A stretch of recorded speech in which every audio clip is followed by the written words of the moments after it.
Olá pessoal, sejam todos muito bem-vindos a mais um vídeo de análise e previsão climática. No vídeo de hoje vamos discutir os principais destaques da estação de outono, que termina do ponto de vista astronômico nesta terça-feira às 6 horas e 14 minutos pelo horário de Brasília. E vamos falar também um pouquinho dos destaques da estação de inverno. Será que teremos mais episódios de massa de ar frio na região central do Brasil, assim como tivemos em meados de maio?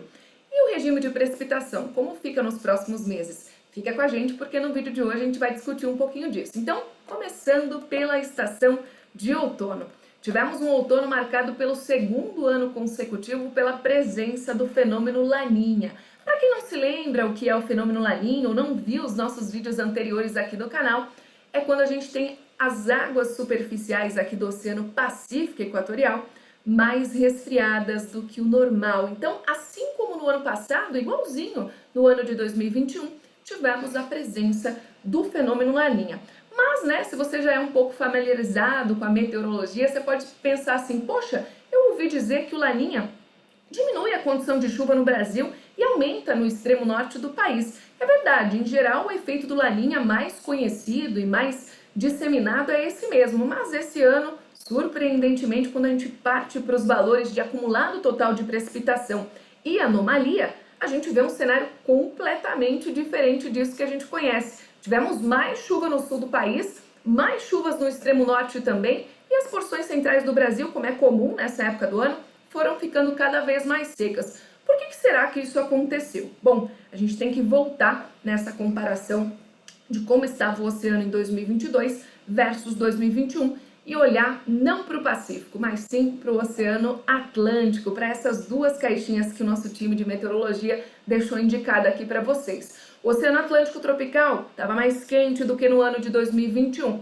Além disso, o gradiente de temperatura no Atlântico Sul também estava diferente e acabou auxiliando para que as frentes frias ficassem mais entre áreas da região sul do país. Então, por isso, né, essa diferença, essa discrepância tão grande com relação ao outono de 2021. Aqui estão as anomalias de precipitação, olha só, do ano de 2021 versus 2022. Um cenário bem mais positivo, tanto para a faixa extremo norte do país, quanto para áreas da região sul. Então, realmente foi um outono mais proveitoso do ponto de vista de hidrometeorologia para toda a região centro-sul do país. E não foi só isso, viu, pessoal? Junto com essa condição termodinâmica dos oceanos, trouxe aqui alguns dos destaques que a nossa equipe de meteorologia foi levantando aí ao longo da estação de outono. Tivemos muitos predecessores favoráveis para que a chuva, né, para que as instabilidades viessem em direção tanto à faixa norte do Brasil quanto à região centro-sul. Vou mencionar aqui alguns deles, não se assustem se vocês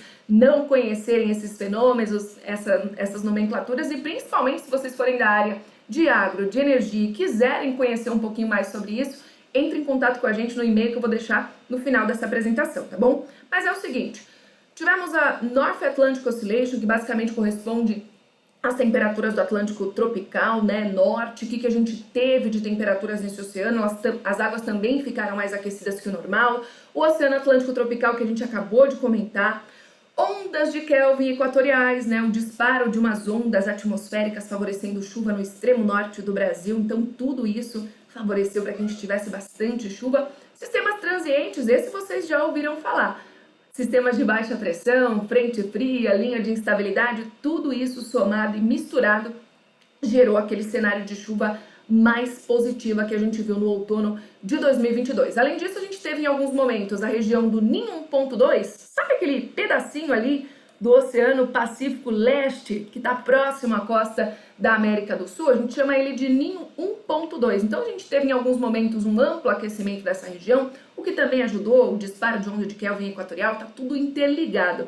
E, além disso, quedas frequentes no índice de oscilação antártica. Esse índice, pessoal, ele está de olho no que está acontecendo nas latitudes mais elevadas, mais próximas dos polos. Então, o que acontece com essas ondas que circundam aí essas regiões polares? Em vários momentos, essa queda de oscilação antártica significava deixar passar instabilidades para o centro-sul do país. Então, tudo isso é justificativa, é premissa desse sul mais úmido durante o outono de 2022.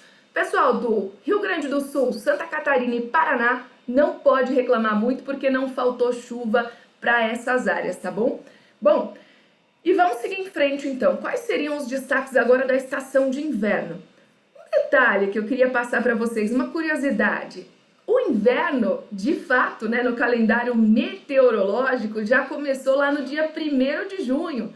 Não é no dia 21 de junho não, tá? Essa data que a mídia divulga amplamente, que a sociedade aceita, conhece, né? É uma data do ponto de vista astronômico. Tem a ver com a posição da Terra em relação ao Sol. Então a Terra tem um eixo de inclinação, ela está fazendo um movimento de rotação em torno do Sol. E nesse momento, nessa data específica de terça-feira, a gente chama de solstício de inverno. É o dia durando menos no hemisfério sul, menor quantidade de radiação solar, menor quantidade de energia chegando para o hemisfério sul e maior quantidade chegando para os nossos amigos lá do hemisfério norte, tá bom? Já do ponto de vista do calendário meteorológico, essas datas elas seguem o ciclo anual de temperatura. Então, desde o dia 1º de cada um dos trimestres que a gente marcou aqui para vocês, já dá para dizer que a gente está sob a influência de uma mudança de estação. Então, desde o comecinho de junho, a gente já estava do ponto de vista meteorológico. Mas vamos lá, vamos discutir o inverno, então, astronômico, porque a gente vai começar a falar dos destaques do trimestre, julho, agosto e setembro, principalmente. O que a gente pode esperar dessa estação? Bom, continuidade do fenômeno Laninha, primeira coisa, continuidade do resfriamento das águas do Oceano Pacífico Equatorial.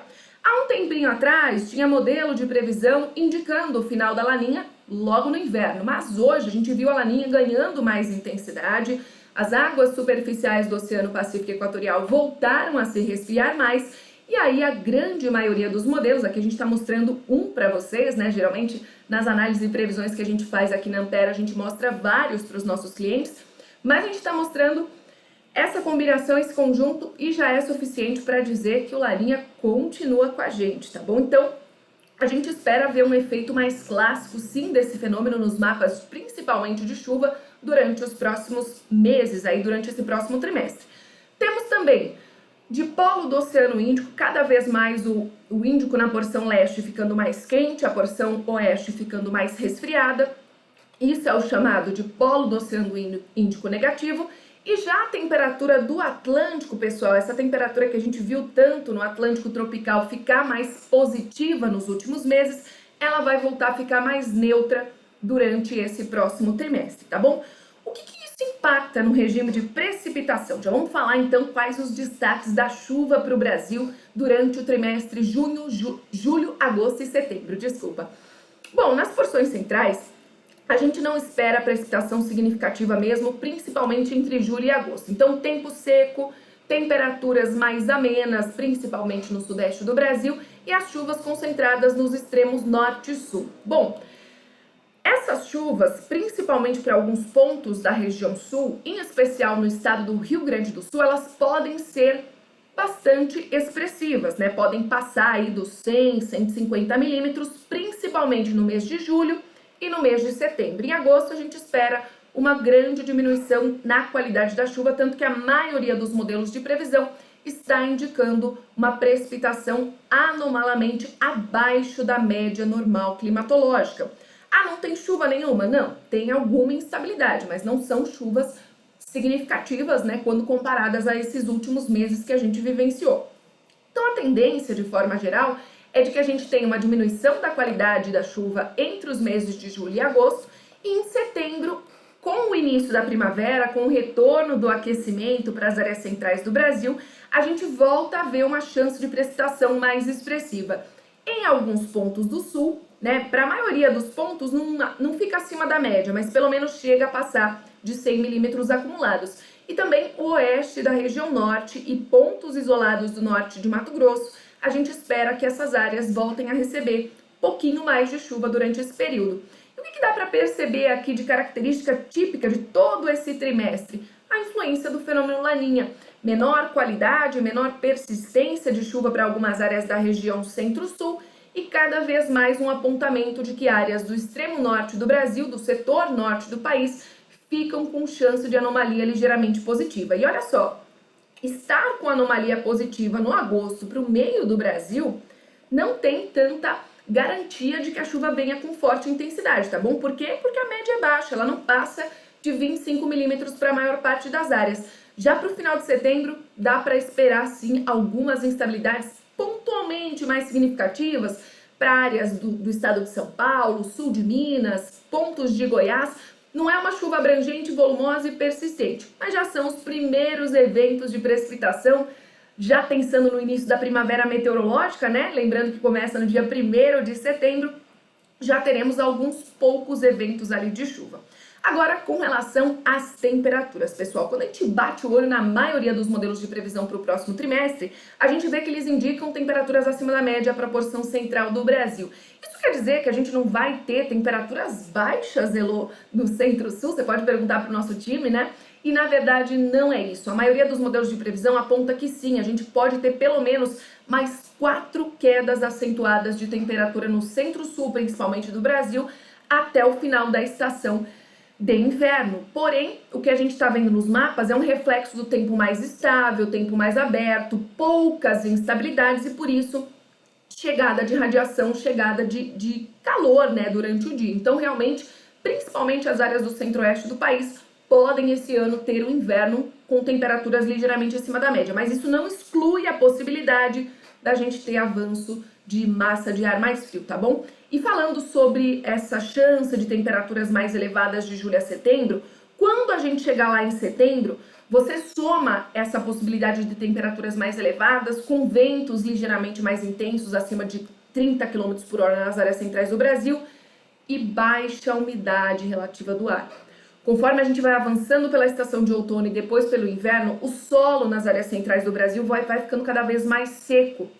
As áreas, né, as lavouras, as matas, tudo vai ficando mais seco e mais propenso à ocorrência do que ocorrência de queimadas, principalmente. Então já fica o alerta, né, já fica essa notícia sempre que a gente dá ao final do inverno de condição climática de maior risco para a ocorrência desse tipo de evento severo aí de risco para a ocorrência de queimada. É o chamado, na meteorologia a gente chama de fator 30-30-30, temperatura acima de 30, velocidade do vento também e baixa umidade relativa do ar, tá bom? Nosso time preparou essa curiosidade também com bastante carinho para vocês. Tenham todos um excelente inverno marcado aí por muitas coisas boas para todos vocês. Muito obrigada pela atenção e qualquer dúvida sobre os nossos produtos e serviços, entre em contato com a gente pelo endereço de e-mail aqui embaixo, tá bom? Um grande abraço e até a próxima!